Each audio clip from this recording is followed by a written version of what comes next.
최근 한 커뮤니티에서 제안된 음주운전 빨간 번호판 제도가 화제가 됐습니다. 음주운전이 한 번이라도 발각된 전과자는 반드시 빨간 번호판을 장착해야 한다는 건데요.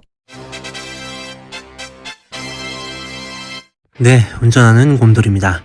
국민 97%가 찬성했다라고 하는 이 정책.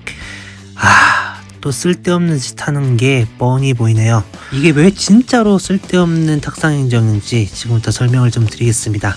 자, 여기 음주운전을 하는 김주당 씨가 있다라고 가정을 해보겠습니다.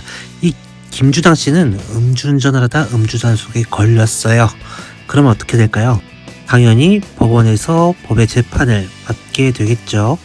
그렇게 해서 처벌을 받고 그리고 행정처분으로 면허도 날아가고, 그렇게 결격기간이 끝나고 나서 차량을 다시 사용할 때 이 김주당 씨의 차량에 일정 기간 동안 빨간색 번호판을 달아서 이 사람은 음주운전 전과가 있는 사람이다 라고 표시를 하자라는 거예요. 물론 정책의 의도대로 순순히 협조한다면 아주 좋겠죠. 그냥 순순히 협조하시죠. 자, 그런데 우리나라에서는 이게 통하지를 않아요.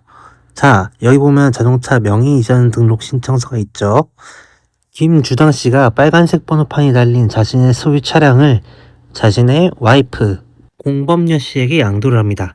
공범녀 씨는 음주 전력이 없잖아요. 그러니까 일반 번호판으로 다시 돌아오겠죠. 그 후에 자동차 보험을 자기 남편인 김주당이 운전할 수 있도록 다시 세팅을 바꾸는 거예요. 이렇게 되면 김주당 씨가 이 차를 운전하는데 전혀 문제가 없습니다. 일반 번호판으로요. 더 간편한 방법이 있습니다. 여기 보시게 되면 자동차 소유주에 캐피탈사 명의가 찍혀 있죠. 그렇습니다. 이 차는 바로 운용 리스로 해서 출고를 내린 차량이에요. 김주당 씨는 와이프가 없습니다. 그래서 리스로 차량을 사용하기로 마음을 먹었어요. 그래서 캐피탈사와 리스 계약을 맺습니다. 그리고 나면 캐피탈사에서는 본인들의 명의로 차량을 내려서 이 차량을 김주당 씨에게 출고를 하는 거예요. 그렇게 되면 김주당 씨는 일반 번호판이 달려있는 캐피탈사 소유의 차량을 계속해서 운영할 수 있는 거죠. 자, 그럼 방법이 이것뿐이냐? 아닙니다. 여기 지금 보시게 되면 차량 소유주에 렌터카 회사 명의가 들어가 있죠. 네, 장기 렌트로 차량을 출고하는 방법도 있습니다. 리스 보증금이 없거나 아니면 신용도가 나빠서 이분이 저신용자 장기 렌트카를 이용을 했다. 그럼 렌트카사와 차량에 대한 렌트 계약을 맺겠죠. 이 임대차 계약서 작성이 끝나면 렌트카 회사에서는 이 김주당 씨에게 이렇게 차량을 출고를 합니다. 물론 하허호 넘버는 달려있겠지만 요즘 장기 렌트가 워낙 많기 때문에 사실상 빨간 번호판 받는 것보다는 하허호가 낫겠죠. 그러면 여기서 뭔 소리냐? 미국의 미네소타라든지 오하이오주에서는 이미 이 번호판 제도를 도입해서 굉장히 효과를 봤다라고 얘기들을 하실 수 있는데요. 정말 이것도 잘못된 생각입니다. 오하이오주에서는 무려 이율이 25%까지 나올 수도 있고요. 미네소타 같은 경우는 렌탈세 포함한 세금이 20%까지 나올 수 있습니다. 반면 우리나라에서는 보통 5에서 한 13, 4% 정도까지 나오는 경우가 일반적이고요. 이 13%도 풀피라고 해서 자동차 영업사원들이 리베이트 형식으로 가져가는 그 금액을 풀로 때린 거예요. 그러니 우리나라에서는 신차 중에서 렌트나 리스 비중이 30%까지 나오는 반면 리스 렌트를 활발하게 사용하는 주인 오하이오 미네소타에서는 25% 같이 안 나옵니다.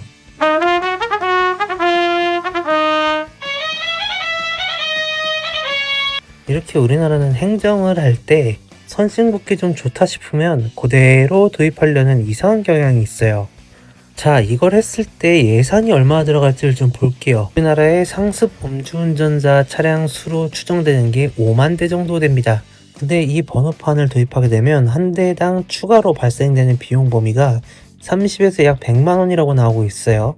그러면 5만 대로 가정하면 예산이 최소 1,500억에서 최대 5천억까지도 나올 수가 있다 라는 계산이 되는 거예요. 자, 그럼 이렇게 얘기를 하면 이런 말씀하시는 분들이 있을 겁니다.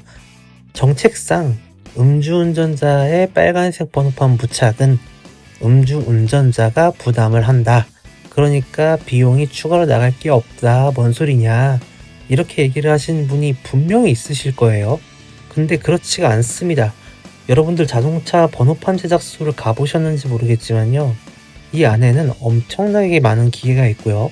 필름식 그리고 페인트식 여러 가지 방법으로 자동차 번호판 제작을 하기 때문에 이 기계들이 엄청나게 비싸요. 근데 이 기계들이 전국에 민간을 포함하게 되면 약 3,600곳 정도가 있습니다. 그럼 정부는 결국 이 3,600곳 정도에 전부 다 지원을 해야 됩니다. 그래서 비용이 엄청나게 나오는 거예요. 근데 여러분, 제가 더 재밌는 얘기를 하나 해드릴게요. 이 97%의 국민이 동의했다라는 이 설문, 과연 이게 진짜일까부터 봐야 될 것 같네요. 지금 보여드리는 이 리포트는요, 국민권익위원회의 무려 2023년도 자료입니다.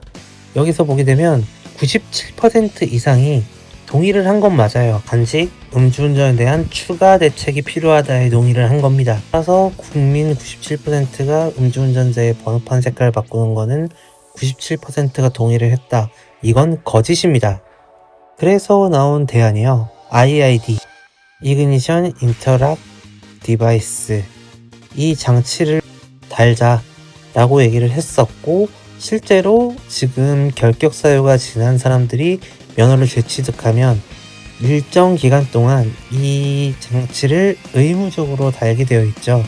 지금 우측 상단에 나가고 있는 제 영상을 보시게 되면요, 이게 얼마나 웃긴 소리인지 아실 수 있을 겁니다. 자, 저는요, 단언컨대 음주운전자를 줄일 수 있는 방법이 있어요. 실제로 지금 이 자료 같은 경우에는 음주운전 처벌 관련 법률 개정을 해달라라고 국회에도 제가 올렸던 내용인데요. 쉽게 말씀드리면요, 행정처분이든 형사처벌이든 그냥 강경하게 빡세게 만들어버리면 돼요. 이거 절반 이상으로 줄 겁니다. 아니, 이렇게 쉽고 간단한 방법이 있는데 왜 세금 낭비하고 쓸데없는 짓을 하려는지 모르겠네요. 아마도 법을 만드시는 분들께서 음주운전을 앞으로도 좀 하시겠다, 뭐 이런 남다른 각오를 몸소 보여주시고 계시는 게 아닌가 싶다라는 생각까지 들 정도로 이해가 되지 않습니다. 학상행정의 대표주자 대한민국의 정부, 이제는 정신 좀 차리시고요. 다음 시간에 더 열받는 주제를 가지고 한 번 더 말씀드리도록 하겠습니다. 그럼 다음 시간에 봐요. 안녕.